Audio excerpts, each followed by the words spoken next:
The morning they came to seize the farm, Nora Vass was standing in the yard with a tin cup of coffee gone cold, watching 37 geese arrange themselves across the frozen pond like a congregation deciding where to sit.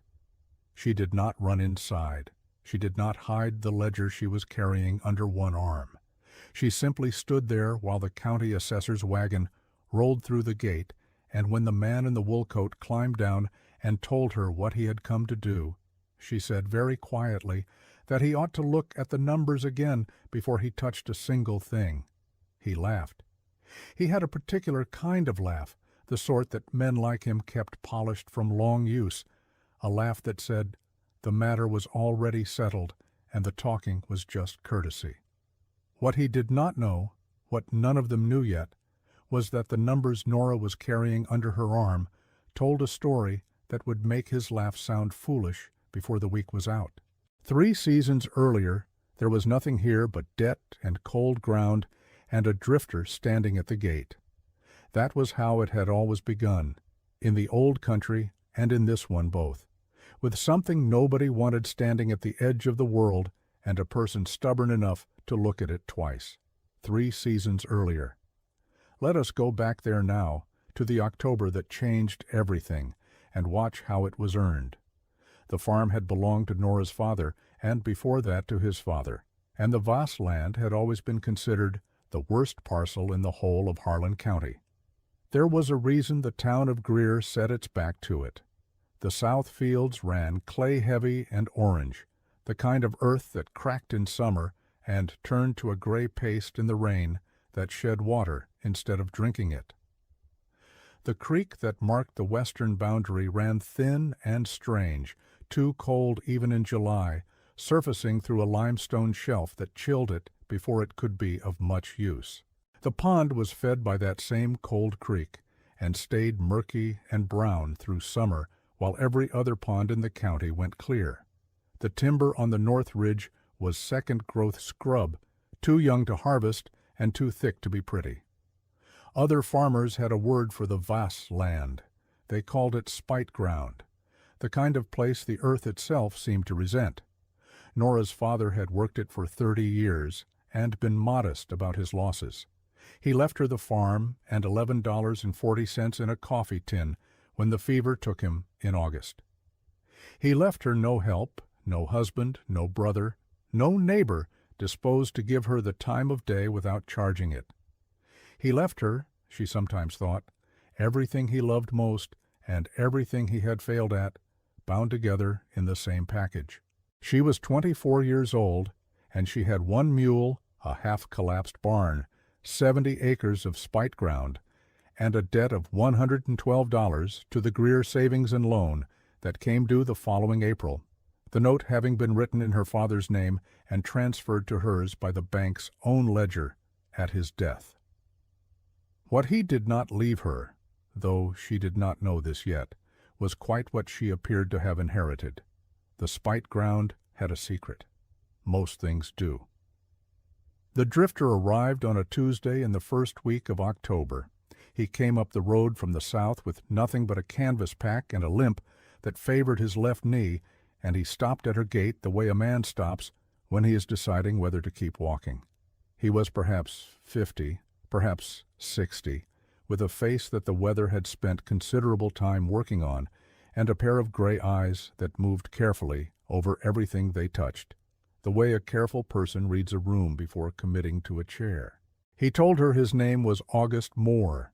He told her he had worked farms from Pennsylvania to Missouri, and that he knew more about the land than most men twice his age, which she suspected was true, based on the way he looked at her clay fields, without flinching.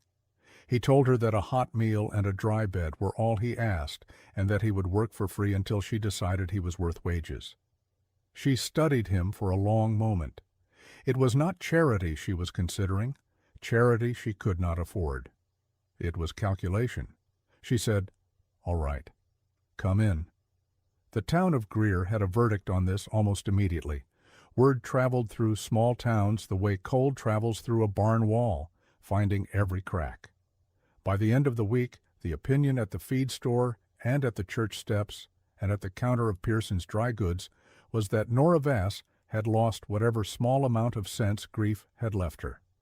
A young woman alone could not run a place like that. A young woman alone who invited a wandering stranger in was headed for trouble of one kind or another. The particulars of the trouble varied depending on who was telling it. But the general agreement was the same. The Voss farm was finished. It had always been on its way to finished, and now it was simply arriving. Nora heard the talk. She heard it the way you hear weather coming, registering it without letting it alter your course. She had grown up on spite ground, and she understood that some things looked only at the surface and saw nothing worth respecting. She had decided that August Moore was not one of those things. She was right. What August Moore was a man who understood geese. He told her on his third morning there, standing at the edge of the murky pond with his hands in his coat pockets and the October sky pressing down gray and cold.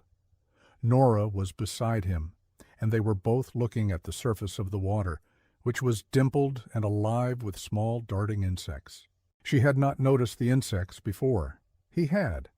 He said, "Your creek runs cold and clean off that limestone, doesn't it?" "Yes," she said. He said, "And this pond never warms up, stays cold and moving all summer." "Yes," she said. He said, "And these geese, they stop here on their way south every year?" She said, "They have as long as I can remember. They stay a few weeks and move on." He was quiet for a moment. Then he said something that she filed away carefully, the way you file a thing you do not yet fully understand but feel the weight of. He said cold water and moving insects and birds too smart to leave what feeds them. "Nora, this pond is not a problem. This pond is the whole point of the place."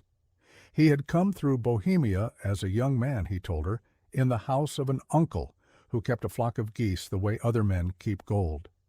In Bohemia, geese were not an accident. They were a considered enterprise. Their feathers filled the pillows and quilts of half the continent. Their fat rendered out to a cooking medium that the finest kitchens in Prague would not have traded for butter. Their livers, managed properly, were a delicacy that commanded prices Nora could not quite believe when he told her, and she made him repeat the figures twice. Their eggs, larger than any hen's egg and rich as cream, kept for weeks without losing their quality.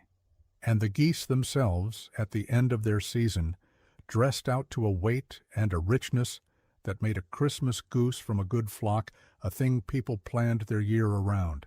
He said that her pond was exactly the kind of pond geese preferred, cold and moving and alive. That the limestone-chilled water produced the particular aquatic insects and vegetation that kept a flock healthy without much supplemental feed. That the geese which stopped here year after year were not stopping by accident. They were stopping because this was exactly what they wanted, and they had been telling her so for as long as they'd been coming, and all she'd needed was someone to translate. She thought about her $11.40. She thought about $112 and April. She said, "How many geese would we need to start?" He said, 8. 4 pair is enough to begin, if we manage them right. She said, "And you know how to manage them right?" He said, "I know how to manage them right." It cost her $6.20 to acquire the first 8 geese, purchased from a farmer 2 counties over who thought he was selling off a nuisance. They arrived in 2 crates in the back of a borrowed wagon, enormous and indignant, filling the morning air with a sound somewhere between a trumpet and a grudge.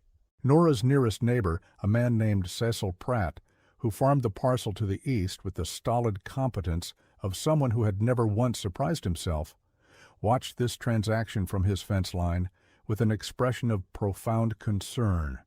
He called over the fence that she had lost her mind. She called back that she would let him know how it went. She did not let him know how it went, not for a long time. August Moore built the geese a shelter from salvaged lumber and the good cedar shingles that had come off the barn roof in better days. He built it on the bank of the pond where the geese could come and go as they pleased, and he put a low fence not to contain them, but to mark the space as theirs and keep the fox honest. He taught Nora the grammar of geese, which turned out to be a considerable language, the way they held their necks when they were comfortable versus alarmed, the sound they made for contentment, and the sound for threat, and the sound that meant a fox had tested the fence in the night. He showed her how to collect the eggs without disturbing the nesting hierarchy, which was a diplomatic problem requiring more tact than she had initially anticipated. He showed her how to clip the primary feathers of the ones she intended to keep through winter so they would not join the wild migration south, and how to identify which birds were worth keeping and which to dress out in November for the holiday market. He told her to say nothing to the town about any of it.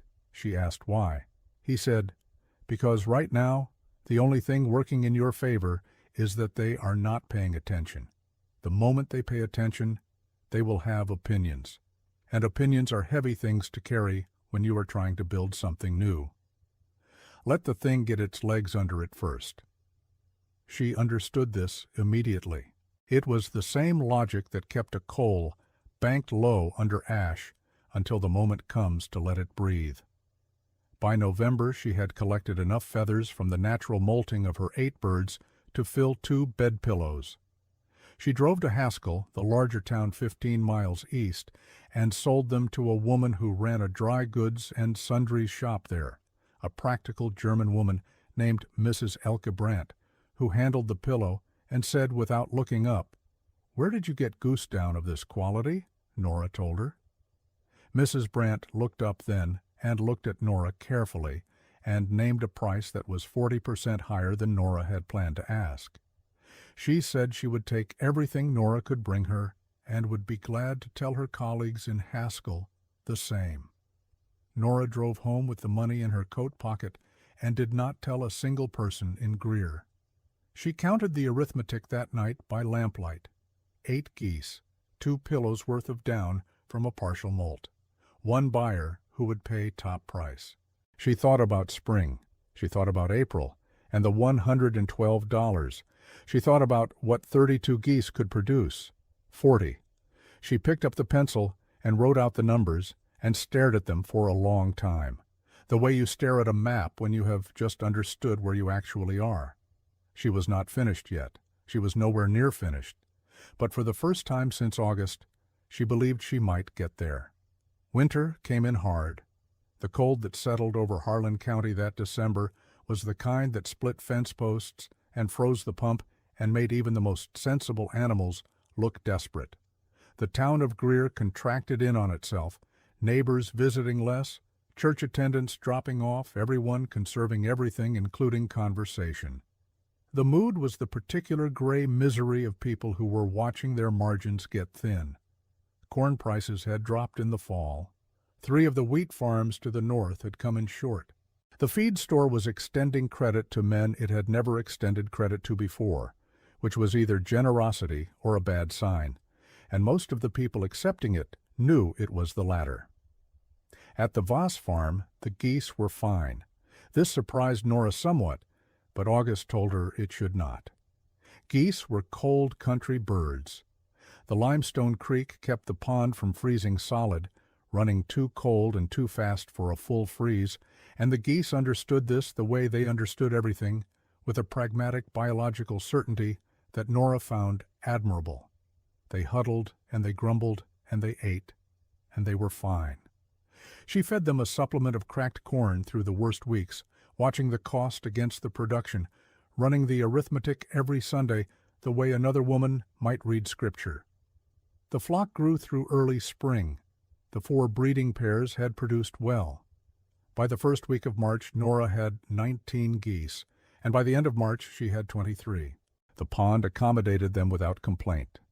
The limestone creek ran as cold and clear and insect-rich as August had promised. She had by this point collected and sold enough down and enough eggs to have $41 in a new hiding place under the floorboard by the stove, a location she had chosen because it was the warmest spot in the house, and she felt obscurely that the money needed to understand it was safe and could rest. She had also, in late February, driven to Haskell twice more to sell eggs to Mrs. Brandt's shop and to a restaurant cook named Garland Webb, who had taken one of her goose eggs, turned it in his hands with the careful reverence of a man handling something he recognized the value of immediately, cracked it into a bowl, and looked up at her with an expression that told her everything she needed to know before he said a word. He said, "How many of these can you supply?" She told him. He said, "I will pay you 18 cents per egg." He said it the way a man states a fact, not a negotiation. She said, 20 cents. He looked at her for a moment and then said, 20 cents. He shook her hand. He told the 2 other cooks in that kitchen to come and look at what a proper egg looked like, and they came and looked. She drove home through the gray February mud with 40 additional cents in her pocket and a very clear idea of what the next 12 months could look like if the numbers held. The numbers held, more than held. Through March and into April, as the flock consolidated and settled and the weather began its slow softening, the production settled into a rhythm that Nora could feel as clearly as a heartbeat. The eggs came reliably. The down from the spring molt was extraordinary, the winter coats releasing in great soft clouds that she gathered and dried and packed into burlap with a care she had learned from August, who had shown her that wet or dirty down was worth half what clean and properly dried down would fetch. She had 26 geese and a working system and a buyer in Haskell who had already sent a letter asking if she could supply the hotel dining room as well as the restaurant, and was there any possibility of rendered goose fat by fall. April arrived, the debt came due. She drove to the Greer Savings and Loan on a Wednesday morning with the ledger she had been keeping since October and the money she had collected, which was $119 in coins and folded bills, all of it earned from geese on spike ground. She laid it on the desk of a man named Harold Finch, who managed the loan and who had told Cecil Pratt at the feed store in November that the Voss place would be the bank's problem by spring, and a sensible buyer ought to be located sooner rather than later. Nora put the money on the desk in front of him and told him she was paying the loan in full. She put the ledger beside it and told him that this was the accounting of how it had been earned if he was interested, which she understood he might not be. He looked at the money and then at the ledger and then at her. He was not a man given to visible embarrassment, but something moved across his face that was related to it. He said, "I did not expect this." She said, "No." She said, "I didn't imagine you did." She paid the loan. She drove home.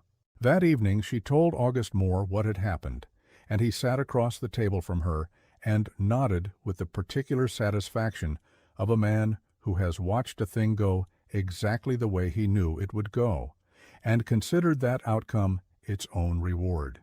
He said, "You know what your father's land needed all along." She said, "The right eyes to see it." He nodded. He said, "There is an old saying where I come from." He paused, fitting the translation. He said, "The ground does not argue, it simply answers. What it answers depends entirely on the question you are willing to ask it." She thought about that for a long time afterward. Word moved through Greer the way word always moved, which was immediately and with elaboration. That Nora Vass had paid the savings and loan in full. That she had paid it not in distressed property or a begged extension, but in cash money earned off that worthless clay pond farm that everyone had been quietly expecting to revert to the bank by Easter. The first response was disbelief. The second was curiosity. The third, which came a little slower because it required people to rearrange something in their understanding of how things worked, was a grudging and often wordless respect. Cecil Pratt came over the fence one morning in May. He stood at the edge of the pond and watched the geese working the water, their necks dipping and rising, and then he watched the new goslings, of which there were 11, moving in a loose flotilla with the self-important urgency of creatures who had already decided they owned the place. He was quiet for a while. Then he said, "I'll be." Nora said nothing. He said, "How do you sell the eggs?" She told him. He said, "And the down." She told him. He did the arithmetic in his head visibly, and his face went through several changes. Then he said, "I've been farming that field to the east for 18 years." She said, "I know." He said, "I never once looked at your pond." She said, "I know that too." It was not said unkindly, but it was said. By June the flock had grown to 41 geese, and Nora had hired a boy of 12 named Denny Hurlburt, whose family had the small tenant holding at the north end of the county, and who had arrived one morning asking if there was work, and then stayed for the simple reason that the geese were the most extraordinary animals he had ever seen, which was a sentiment Nora found reasonable. Denny turned out to have a gift with the birds that went beyond anything she had taught him, a natural quietness around them, and a patience that birds responded to as surely as plants responded to water. He named them. All 41 of them, in a project that took him the better part of a week, and resulted in a list he kept in his shirt pocket and consulted with great seriousness. The older breeding females he named after rivers. The goslings he named after various things that had impressed him, so that the flock contained individuals called Tuesday, Hailstone, and a small aggressive gander he named Preacher with a gravity that suggested personal experience. Nora let him name them and did not interfere with the list. She knew, in the practical way she knew most things, that a child who had named an animal would guard it with a ferocity that no amount of wage could purchase. Denny Hurlburt became the best natural goosekeeper in Harlan County, though that was not yet a recognized category of excellence. It would become one. The summer was long and dry. August arrived, as August did in southern Kansas, like the open door of a furnace left standing in the middle of the prairie, and it baked everything with a patience that felt almost personal. The corn to the north came in poor. The wheat had already disappointed in June. The kitchen gardens around Greer went brown at the edges, and people watered them with the desperate frequency of those who have done the arithmetic and do not like what they find. The creek-fed ponds to the east and the south dropped a foot and then another, warming into green-brown stillness that the fish moved through slowly, conserving.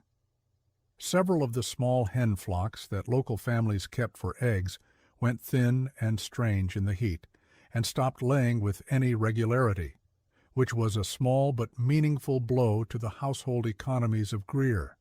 The Limestone Creek ran cold. The Voss Pond stayed murky and brown and alive. The geese did not notice August. This was, Nora thought, one of their finest qualities.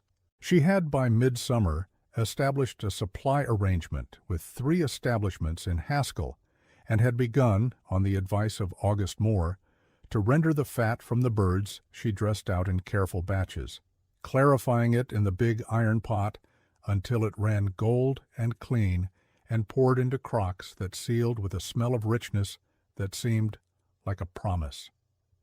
She sent the first 6 crocks to Mrs. Brandt, who sold them in 4 days and sent a letter asking for 20.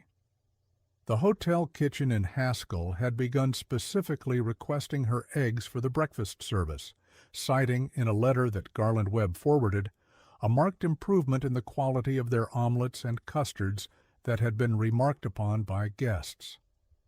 This letter Nora kept in the ledger, tucked into the back cover, for reasons she did not examine closely, but which had something to do with the fact that she had spent most of her life being told that nothing on this land could amount to anything.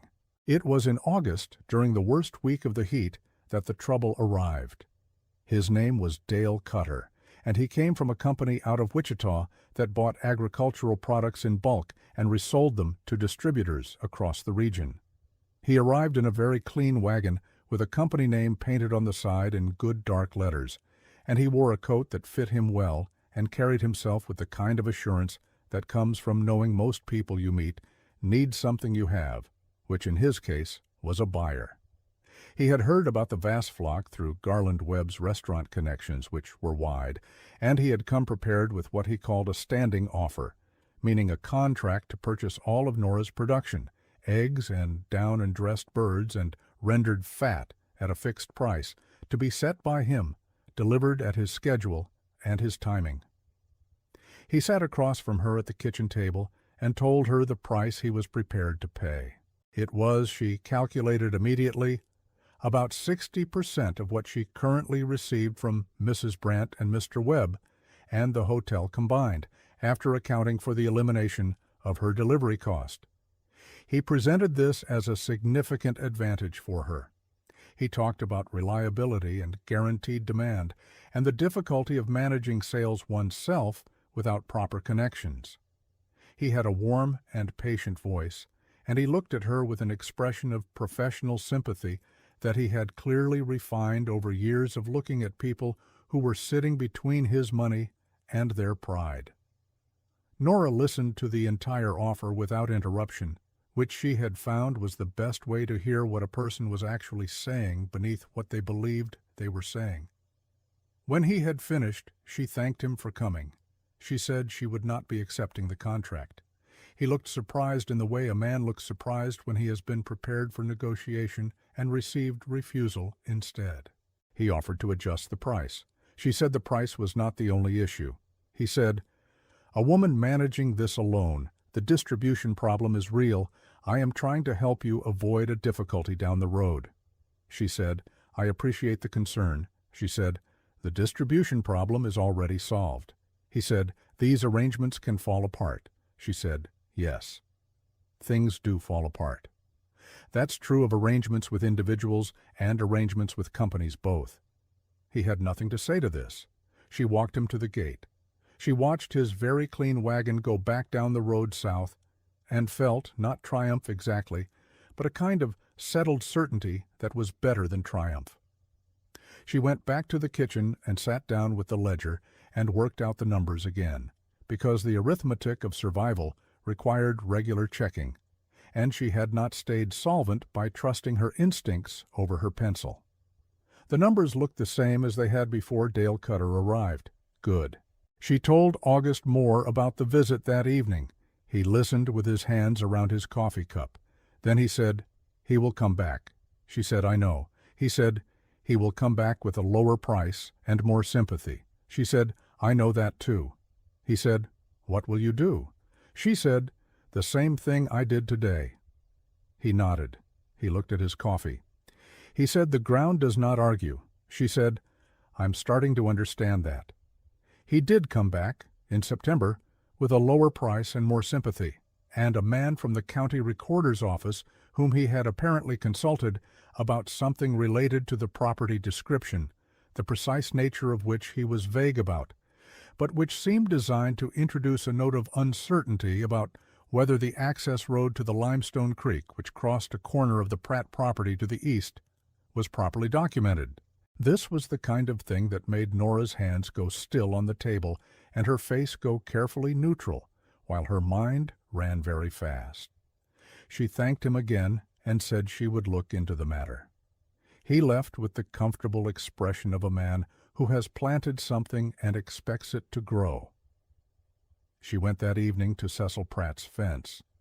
Pratt was a man who, whatever his failures of imagination about ponds, was fundamentally a fair man and not a man who liked being used. She explained the situation plainly and asked whether he had spoken to anyone from Wichita about the access road. He looked at her with the specific alarm of a man who has just understood that someone has been trying to involve him in something without his knowledge or consent. He said, "Not a word." He said, "That road's been where it is for 30 years. He said, "My father gave your father that easement on a handshake in 1861, and it's in the county record if you want to see it. I've got the copy in the house." She said, "Yes. I think I would very much like to see it." He went and got it. She copied the relevant passage into the back of her ledger beside the hotel letter. She thanked him. He looked at the flock which was visible from his gate in the long September light, 43 birds now moving in their unhurried way across the bank. He said, "They really don't mind the heat, do they?" She said, "They hate it less than most." He was quiet.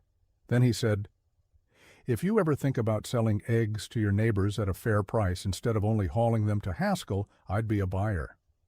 She considered this. She said, "Monday and Thursday mornings." Fair price, same as the restaurant. He said, "That's fair." And that was how the town of Greer first began to taste what Spite Ground could do.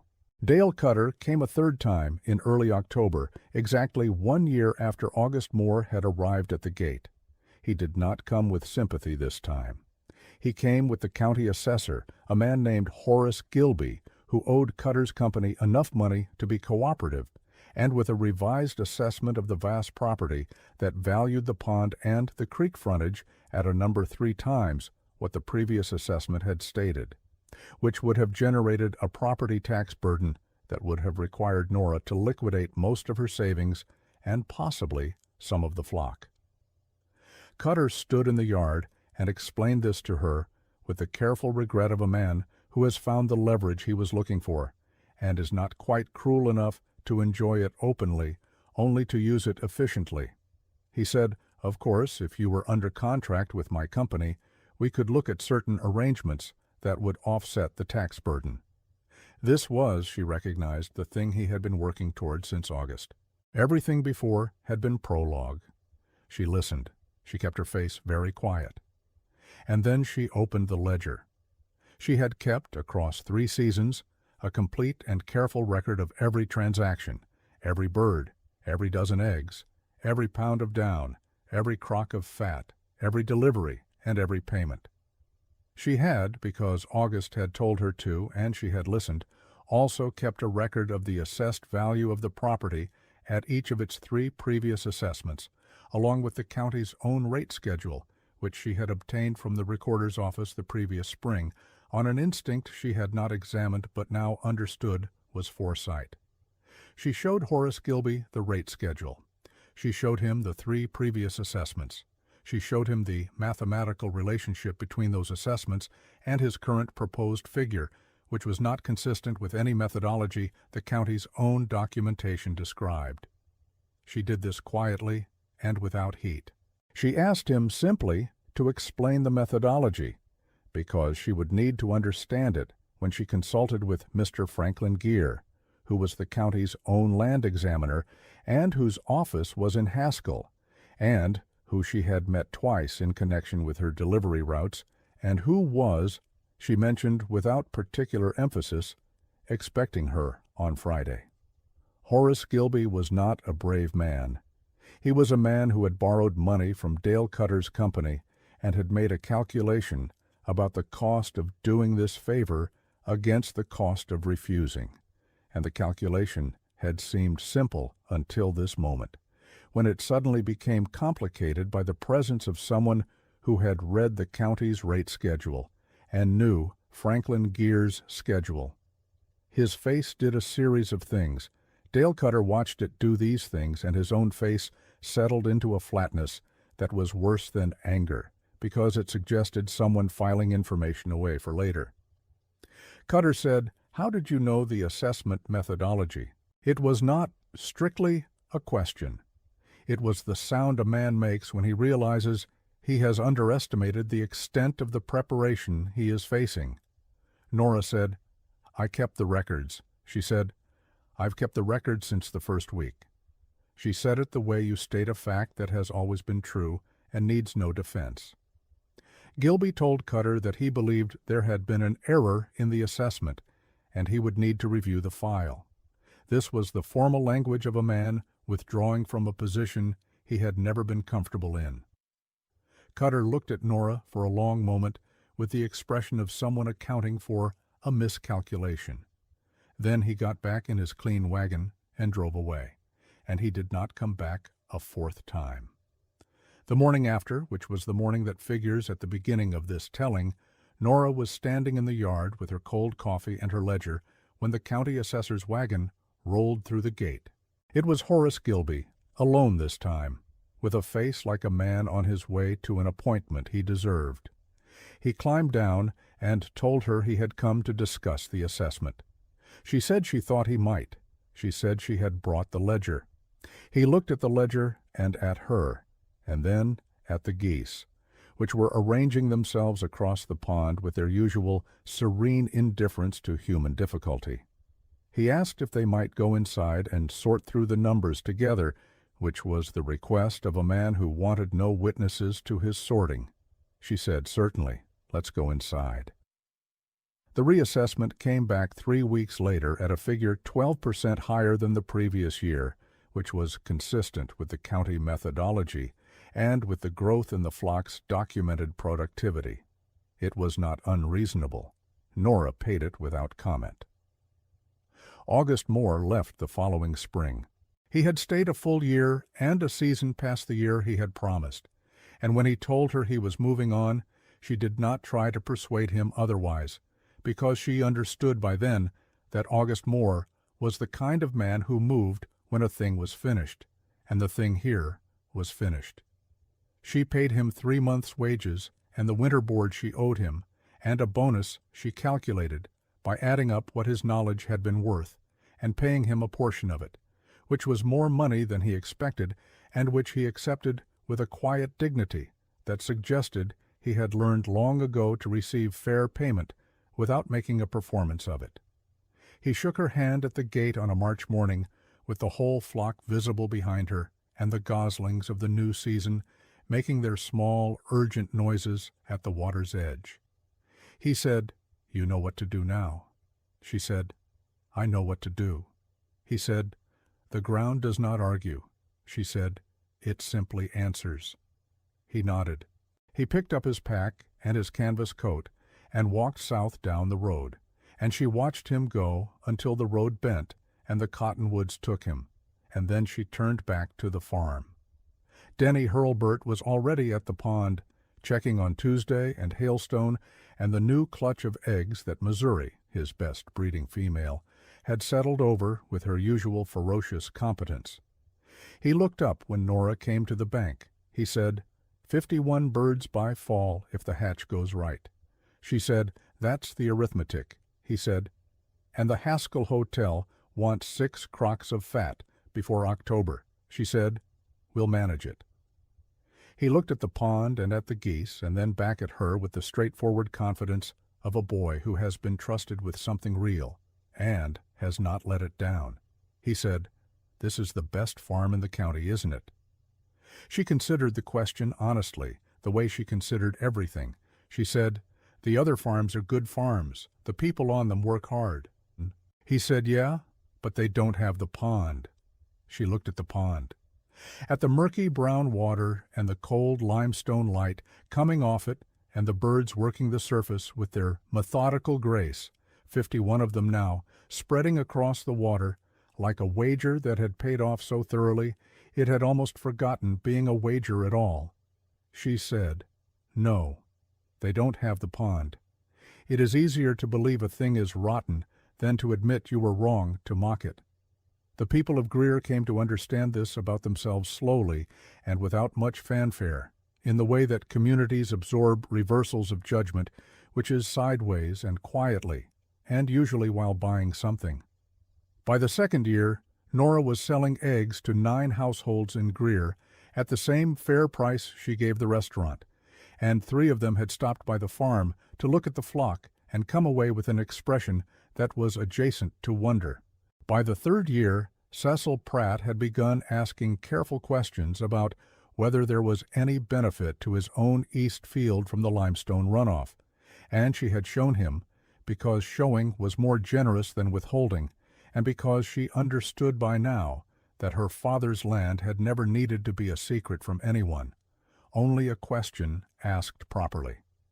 By the 3rd year, the town of Greer had a word for the Vass farm that was different from Spite Ground, though it had not yet agreed on what that word was. She did not need them to agree.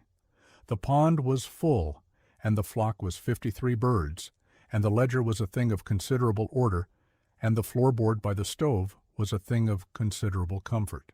The flock was 53 birds, and the ledger was a thing of considerable order. She rose before light and worked until the light was gone and her hands were rough as bark, and the cold creek ran on through every season the way cold things do, indifferent and generous, and exactly what it had always been. She had asked the right question of the right ground, and the ground had answered without argument. That was enough. It had, she thought, always been enough. The task was only ever to be willing to ask.